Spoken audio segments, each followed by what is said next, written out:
किसी ने बड़े कमाल की बात कही है कि बातों में सख्ती भगवान को भी पसंद नहीं है, इसीलिए उन्होंने जुबान में हड्डी नहीं दी है।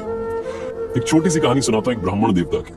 उनकी आदत थी जब भी उनके घर में कोई नया सामान आता था, नया पकवान बनता था, सबसे पहले भगवान को चढ़ाते थे, उसके बाद घर वाले उसका इस्तेमाल करते थे, उसे खाते थे। ब्राह्मण की पत्नी इस बात से चिढ़ती थी कि आपकी क्या आदत है, हर बार आप पकवान भगवान को चढ़ाते हैं, हर बार आप वहां पहुंचते हैं, कभी कभी हम भी पहले खा सकते हैं। एक दिन ब्राह्मण देवता के घर में स्वादिष्ट लड्डू बने, वो दिखने में टेस्टी लग रहे थे।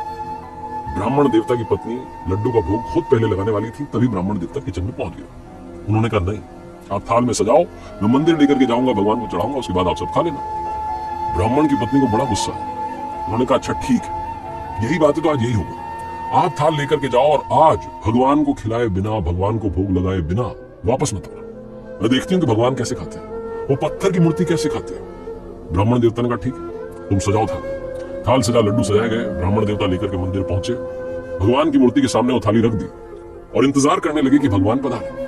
भगवान से प्रार्थना करने लगे कि आज तो बात जो है मेरी इज्जत पर आ गई, आज तो बात जो है मेरी भक्ति पर आ गई कि मेरी भक्ति में कितनी शक्ति है, आपको आना पड़ेगा, आपको भोग लगाना पड़ेगा। तो अपनी पत्नी के तानों से तंग आ गए, उसे लगता है कि आप भोग नहीं लगाते, आप आओ भोग लगाओ, तब जाकर के वो बात मानेगी। संकल्प करके बैठ गए कि जब तक भगवान नहीं आएंगे मैं थाली यहां से नहीं हटाऊंगा, मैं खुद यहां से नहीं उठूंगा। आसन जमा के बैठ गए।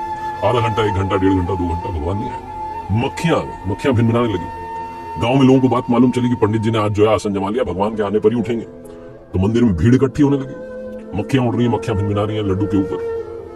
तो पंडित जी थे, अपने आसन से उठे, जाकर के मक्खियां उड़ाने लगे। गुस्सा आने लगा कि क्या हो, वापस आकर बैठ गए। तो चींटियों की लाइन लग गई, चींटियां आ गई, उन्हें भी भीनी भीनी खुशबू आ रही। उन्होंने कहा चलो लड्डू खाते हैं। पंडित जी उन्हें हटाने लगे। कुत्तों को भी सुगंध आने लगी, उन्होंने भी मंदिर के बाहर भीड़ इकट्ठी कर ली, भौंकने की आवाज आने लगी। जो भिखारी थे वो भी इकट्ठा हो गए कि चलो भैया आज तो प्रसाद मिलेगा बढ़िया सा। एक भिखारी सराहा नहीं गया, वो मंदिर की सीढ़ी चढ़ के आया और ऊपर थाली में से लड्डू उठाने ही वाला था कि पंडित जी अपनी जगह से उठे। गुस्सा तो आ ही रहा था, उसको जम के थप्पड़ लगा दिया कि मूर्ख इंसान देख नहीं रहा है, भगवान के लिए थाल लगा, भगवान आएंगे वो खाएंगे। भिखारी भी डर के भाग गया। शाम होने को आई, रात के 8:30-9 बज गए, लेकिन भगवान नहीं आया। लोगों की भीड़ भी कम होने लगी, ये तो कुछ नहीं होना है, तो ऐसे ही चल रहा है।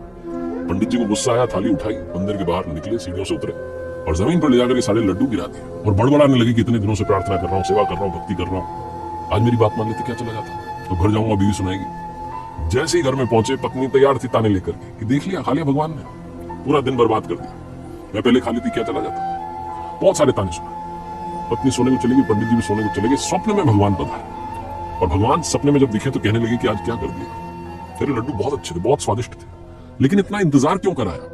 तेरे लड्डू खाने के लिए पंडित जी मुझे कभी मक्खी बन के आना पड़ा, कभी चींटी बन के आना पड़ा, कभी भिखारी बन के आया, लेकिन तुमने हाथ नहीं लगाने दिया। रात में जाकर के वो लड्डू ताजा नहीं रहे, मुझे खाने पड़े, वो भी मिट्टी में गिर गए तो उन पर मिट्टी लग गई थी, पहले ही खिला देता। जैसे भगवान ने ये सब बोला, पंडित जी की आंख खुल गई, सपने से भी जाग गए और जो वो भ्रम था उनके आसपास जीवन में, उससे भी जाग गए, वो भी टूट गया।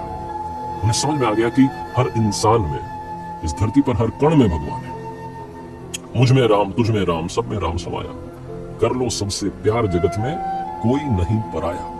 ये छोटी सी कहानी ये सिखाती है कि मदद करते चलिए, मुस्कान बांटते चलिए, हर जगह ईश्वर है, अगर आप भाव से उन्हें मानते हैं तो आपके आसपास है।